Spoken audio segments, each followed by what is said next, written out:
Olá, queridos estudantes do Estudantes Online, professor Sano Massarani, e vamos nesta aula fazer mais exercícios de sociologia. Muito importante que a gente faça bastante exercícios, que vocês pratiquem bastante também. Isso é fundamental para a prova. Vamos lá. Queijo de Minas vira patrimônio cultural brasileiro. O modo artesanal da fabricação do queijo em Minas Gerais foi registrado nesta quinta-feira, 15, como patrimônio cultural imaterial brasileiro pelo Conselho Consultivo do Instituto do Patrimônio Histórico e Artístico Nacional, IPHAN. O veredito foi dado em reunião do Conselho realizada no Museu de Artes e Ofícios em Belo Horizonte.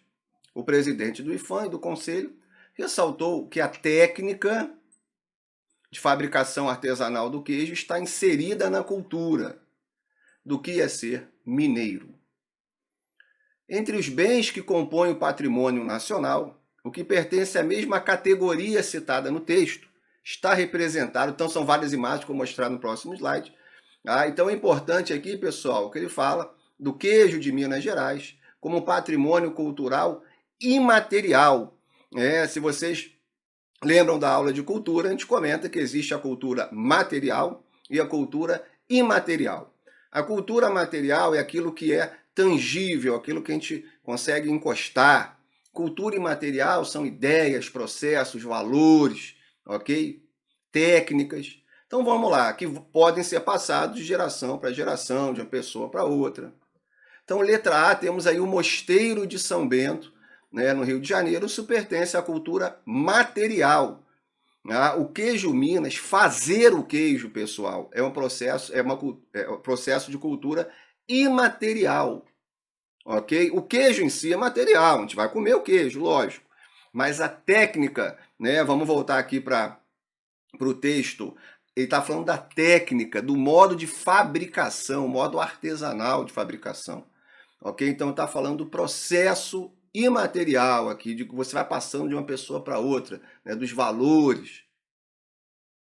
Então, não é a letra A do Mosteiro de São Bento, ok? Letra B, temos aqui Tiradentes esquartejada, pintura do Pedro Américo. Isso é uma pintura, pintura é material. Se fosse a técnica realista, ou determinada técnica de pintura, é imaterial. A pintura é material, então a gente está procurando aqui algo imaterial, tá? Porque a pergunta, não esqueçam, o que pertence à mesma categoria, do processo do queijo Minas. Letra C, ofício das paneleiras de goiabeiras. Pode ser ofício. Aqui não é uma panela, é o ofício, é o ato de se fazer. Pode ser a letra C. Aí, imaterial. O ofício é imaterial, é uma prática, tá? Trabalho. Vamos ver a D. Conjunto arquitetônico e urbanístico da cidade de Ouro Preto é material, é tangível. Ouro Preto é uma cidade, você está ali na cidade. A arquitetura da cidade, toda a cidade é material, não é imaterial. E a letra E, o sítio arqueológico e paisagístico da Ilha do Campeche, em Santa Catarina, é material, pessoal. Mesmo que seja aí, nesse caso, um objeto, uma paisagem natural, é material, existe. Então a gente vai ficar realmente com a letra C, o ofício das paneleiras de goiabeiras, no Espírito Santo, imaterial, assim como o processo de fabricação do queijo Minas, são valores culturais, ok? Boa questão, isso cai muito no Enem, então pratiquem bastante, estudem bastante, para saber diferenciar cultura material de cultura imaterial, ok? Vamos para outra, também relacionada à cultura. No final do século XIX, as grandes sociedades carnavalescas alcançaram ampla popularidade entre os foliões cariocas. Tais sociedades cultivavam um pretensioso objetivo em relação à comemoração carnavalesca em si mesma. Com seus desfiles de carros enfeitados pelas principais ruas da cidade, pretendiam abolir o entrudo, brincadeira que consistia em jogar água nos foliões e outras práticas difundidas entre a população desde os tempos coloniais, substituindo-os por formas de diversão que consideravam mais civilizadas, inspiradas nos carnavais de Veneza, na Itália. Contudo, ninguém parecia disposto a abrir mão de suas diversões para assistir ao carnaval das sociedades. O intrudo, na visão de seus animados praticantes, poderia coexistir perfeitamente com os desfiles. Então nós temos aqui a referência. Vamos ver a pergunta. Manifestações culturais, como o carnaval, uma cultura imaterial, também tem sua própria história, sendo constantemente reinventados ao longo do tempo. Um bom texto, uma boa pergunta, parece ser. A atuação das grandes sociedades descrita no texto mostra que o carnaval representava um momento. O que o texto está falando para a gente? Que está se tornando mais recorrente a prática no carnaval, está ganhando popularidade, os desfiles das grandes sociedades carnavalescas, inspirados no carnaval em Veneza, desfile de carnaval.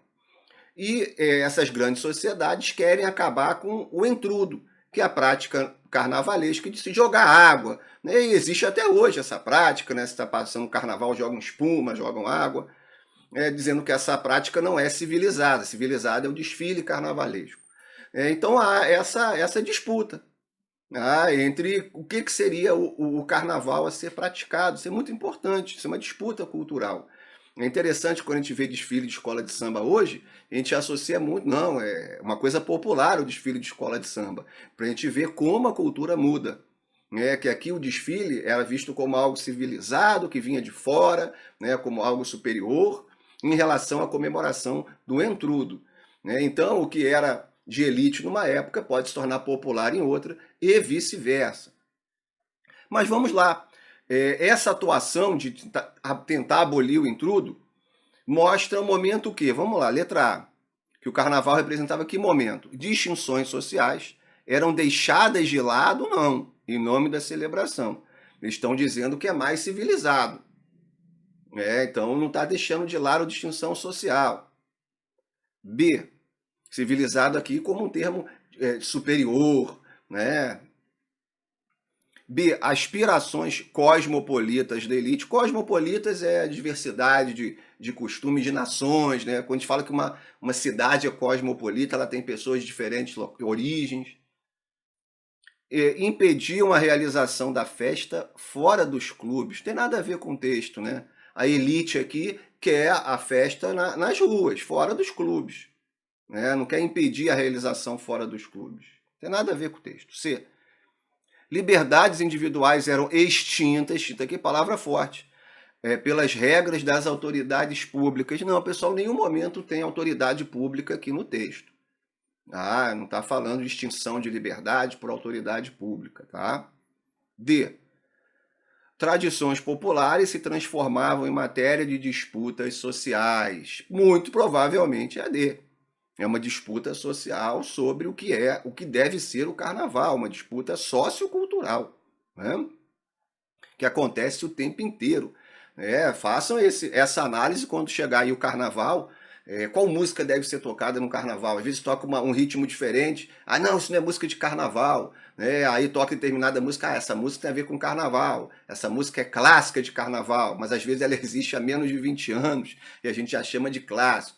Então isso é interessante, a gente analisar essas disputas, o que é o verdadeiro carnaval, muitas aspas, Às vezes a gente procura o que é verdadeiro carnaval e às vezes a gente não faz uma análise histórico-sociológica para poder... O que seria esse verdadeiro carnaval? Existe um verdadeiro carnaval ou o carnaval também é um palco de disputas culturais?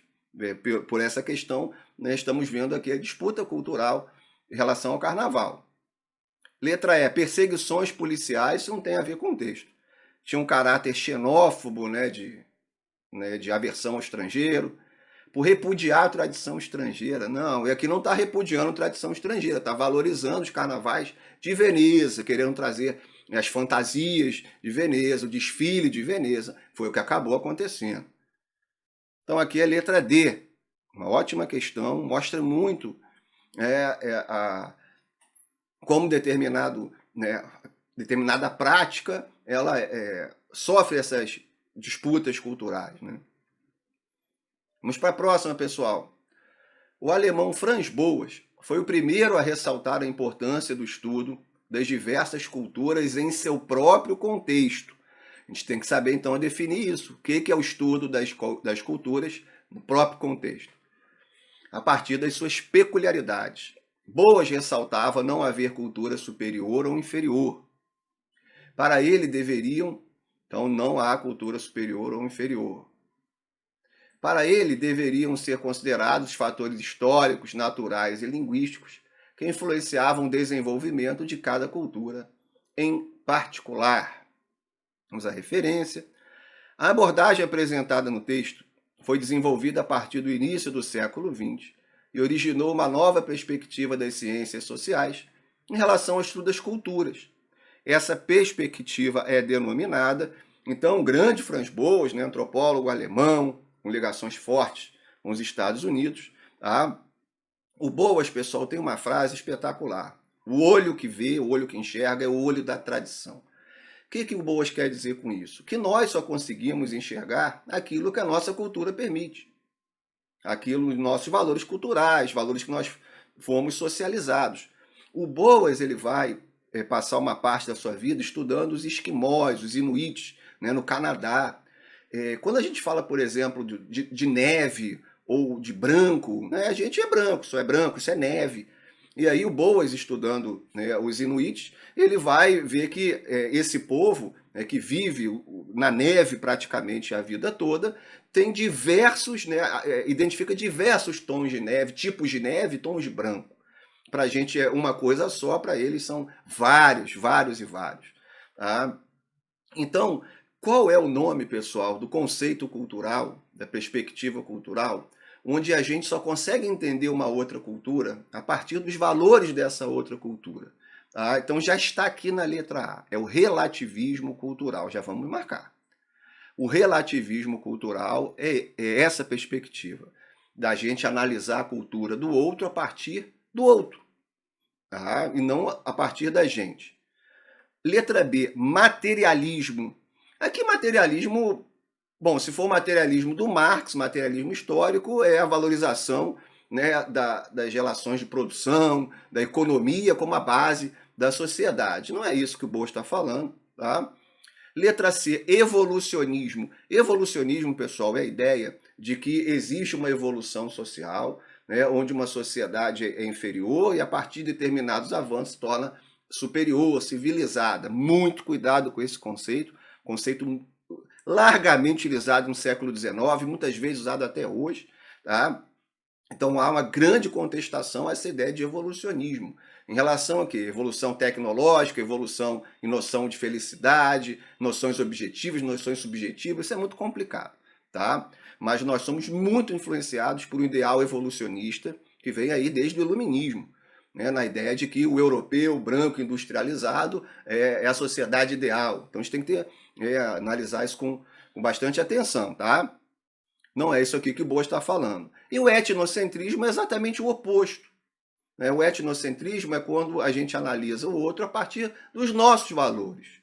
Tá? Então, muitas vezes, não é uma análise completa, né? Porque a gente não sabe realmente o que o outro está pensando. É lógico, né? A gente sempre está... não temos como nos libertar dos nossos valores. A gente não tem como analisar o outro 100% a partir do outro. Sempre tem o nosso filtro. Mas é importante que a gente saiba, né, ouvir o outro, analisar o outro e também sabermos que temos um filtro que a gente tem que analisar levando-se em consideração. Tá? O nosso olhar sobre o outro a partir dos valores do outro, do que ele está dizendo, do que ele pensa. Isso é muito importante para a sociologia, para a antropologia, né? O olhar, o nosso olhar, mas valorizando o outro, o que o outro pensa, a cultura, estudar a cultura a partir do outro, para analisar a sociedade dele. Então, letra A, uma ótima questão aqui do Boas. Vamos para a próxima. Seu turno de trabalho acabou. Você já está em casa e é hora do jantar da família. Mas, em vez de relaxar, é importante aqui, em vez de relaxar, seu turno de trabalho acabou, você começa a pensar na possibilidade de ter recebido alguma mensagem importante no e-mail profissional ou no grupo de WhatsApp da empresa. Imediatamente você fica distante. Momentos depois, com alguns toques na tela do celular, você está de volta ao ambiente de trabalho. O jantar e a família ficaram em segundo plano. Temos aqui a referência, a notícia, é importante ler essa referência, a simples vontade de checar mensagens do trabalho pós-expediente. Então aqui a referência ajuda a gente a entender também o tom da questão, prejudica a sua saúde e a de sua família. Tá? Uma notícia então da BBC. O texto indica práticas das relações cotidianas do trabalho que causam para o indivíduo o quê? Então, pessoal, uma questão relacionada à tecnologia e trabalho. Então o Enem costuma cobrar bastante questões envolvendo trabalho. O trabalho é bem estudado na sociologia, a gente estuda também na história e na geografia. Os modelos de produção, por exemplo, Fordismo, Taylorismo, Toyotismo, como também as novas tecnologias e as novas mídias. A gente tem uma aula sobre isso, mídia e tecnologia aqui no curso, Sociologia. Como então os avanços tecnológicos da mídia modificam as relações de trabalho, que é o que o texto está falando. Em épocas passadas, a pessoa chegava no trabalho 9 da manhã, saía 5 da tarde, 6 horas, e depois só voltava na questão do trabalho no dia seguinte. Hoje está tendo uma mistura entre a vida privada e a vida profissional. Ok? Como o texto está falando, você chega em casa e sem contar na questão do home office, o trabalho híbrido, que a pandemia, a Covid-19 fez crescer de forma vertiginosa. Então, uma modalidade de trabalho que até já existia, mas não era tão recorrente, agora está muito recorrente. Deve-se ou não voltar ao trabalho de escritório, qual é o horário fixo do trabalho, o que tem. Então, o trabalho ele muda o tempo inteiro. Desde lá da época antiga, passando pela Idade Média, Revolução Industrial, hoje, com essas novas tecnologias digitais, o trabalho está em constante mudança. E o que o texto está falando é que você acaba trabalhando também em casa e você acaba trabalhando em momentos que era para ser sua folga, por exemplo, você está com sua família. Então, o celular fica apitando o tempo inteiro, o e-mail fica apitando o tempo inteiro, muitas vezes você tem que atender aquela ligação, olhar aquela mensagem, enfim. Então vamos lá, o texto indica práticas das relações cotidianas do trabalho que causam para o indivíduo que letrar. Não é proteção da vida privada, que está tendo a entrada da vida profissional na vida privada. B, ampliação de atividades extras, muito provavelmente a B. C, elevação de etapas burocrática, não é burocracia. Apitou uma mensagem no WhatsApp, isso não é burocracia. Burocracia é aquela série de regras, de normas, não tem a ver com o texto. Diversificação do lazer, não, é o trabalho que está aí consumindo cada vez mais o tempo do indivíduo. O lazer ficando em segundo plano por causa das novas tecnologias, das novas mídias. Desobrigação de afazeres domésticos, não, você continua tendo que fazer, principalmente a mulher, que tem uma dupla jornada pesadíssima, que trabalha, entre aspas, fora de casa, também trabalha dentro de casa. Não, isso não existe aqui. Então, ampliação de atividades extras, uma ótima questão, pessoal. Tem a ver com tecnologia, mídia e trabalho, ok? Vamos para a próxima. Indústria cultural, Escola de Frankfurt. Temos uma aula, na nossa aula de mídia e tecnologia a gente fala desse conceito. Hoje a indústria cultural assumiu a herança civilizatória da democracia, vamos sublinhar aqui a indústria cultural, de pioneiros e empresários que tampouco desenvolveram uma fineza de sentido para os desvios espirituais. Todos são livres para dançar e para se divertir, do mesmo modo que desde a neutralização histórica da religião, a ideia de secularização, de que os valores religiosos vão se enfraquecendo, são livres para entrar em qualquer uma das inúmeras seitas. Mas a liberdade de escolha da ideologia, que reflete sempre a coerção econômica, revela-se em todos os setores como a liberdade de escolher o que é sempre a mesma coisa. É um texto importantíssimo aí do Adorno e do Horkheimer, ok? A liberdade de escolha na civilização ocidental, de acordo com a análise do texto, Então, recapitulando aqui, pessoal, o que o Adorno e o Horkheimer vão querer dizer com a ideia de indústria cultural. Os valores da modernidade estão enfraquecendo valores tradicionais. Tá? E aí o que vai acontecer? A indústria cultural vai assumir o papel para poder trazer um conforto às massas. E a indústria cultural vai, entre aspas, cuspir sempre quase a mesma coisa. Músicas muito parecidas, filmes muito parecidos, é uma cultura de massa, com o objetivo da população, né, aceitar aquela cultura e não se revoltar com sua situação de desigualdade, etc. É um capitalismo muito ligado ao consumismo, um capitalismo ligado à força da cultura. A escola de Frankfurt, ela é marxista, mas ela não vai adotar a ideia materialista do Marx de ênfase na economia. A escola de Frankfurt vai fazer uma ênfase na cultura. Tá? Então, pessoal, o que o texto está falando? Que não temos liberdade de escolha. Sempre é a mesma coisa.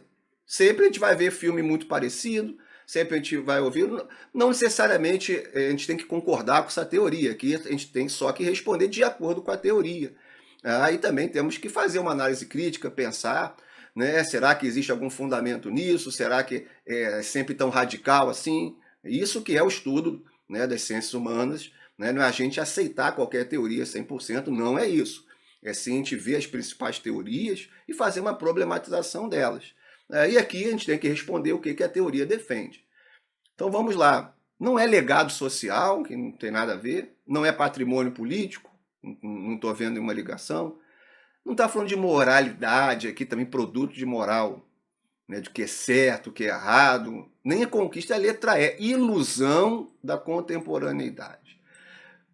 Aqui, para esses pensadores, a liberdade é uma ilusão, porque a gente está sempre escolhendo e absorvendo a mesma coisa, os mesmos produtos culturais e aceitando isso. Tá? Então, uma questão importante aqui, né, a questão de ser bem feita, sobre indústria cultural, escola de Frankfurt, é comum no Enem. Outro é ligado à escola de Frankfurt, agora com Habermas. Vamos lá. Uma norma só deve pretender validez, norma, né, regra, né, quando todos os que possam ser concernidos por ela, né, afetados por ela, cheguem ou possam chegar, enquanto participantes de um discurso prático, a um acordo quanto à validade dessa norma. Então, do Jürgen Habermas, aí, famoso sociólogo alemão, criador do conceito de esfera pública. Tá? A gente fala do Habermas no nosso curso, é importante. Segundo Habermas, a validez de uma norma deve ser estabelecida. Então, o que o Habermas está falando, pessoal? Que deve haver um acordo para a gente aceitar uma lei, uma regra, um acordo. Temos que chegar a um acordo. É isso que o Habermas está falando.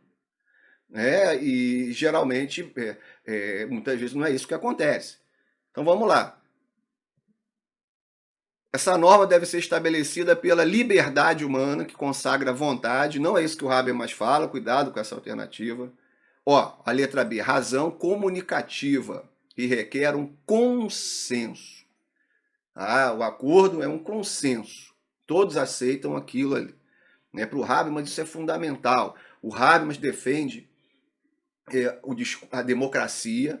Ele diz, e também da escola de Frankfurt, também critica a questão cultural do capitalismo de consumo, publicidade e propaganda em excesso. Ele diz que isso impede um discurso político racional. Tá? E o Habermas vai dizer que é fundamental numa democracia a diferença, o conflito, né, e as discussões. Mas que a democracia ela pode ser sólida, um discurso pode ser sólido, democrático, desde que haja um consenso. E aí o que está escrito aí no texto. Deve ser B. C. Conhecimento filosófico que expressa a verdade, não é isso? Não é técnica científica que aumenta o poder. Ele fala do acordo, pessoal, um consenso. Comunicação, né? E não é poder político que se concentra no sistema partidário. Isso que acontece em muitas democracias. A população, né, não tem muita... Ela vota no político, mas depois os interesses da população muitas vezes são esquecidos, são deixados de lado. Tem vários estudos mostrando isso. Um estudo fabuloso da Universidade de Princeton, nos Estados Unidos, mostrando que o que a população tem interesse não é representado pelas votações políticas, ok? Então aqui é a letra B. Razão comunicativa que requer um consenso. Bem, pessoal, fizemos aí várias questões, né, de sociologia. Espero que vocês tenham aprendido bastante. Pratiquem, pratiquem, pratiquem, pratiquem, que vocês vão chegar lá. Grande abraço e até a próxima aula.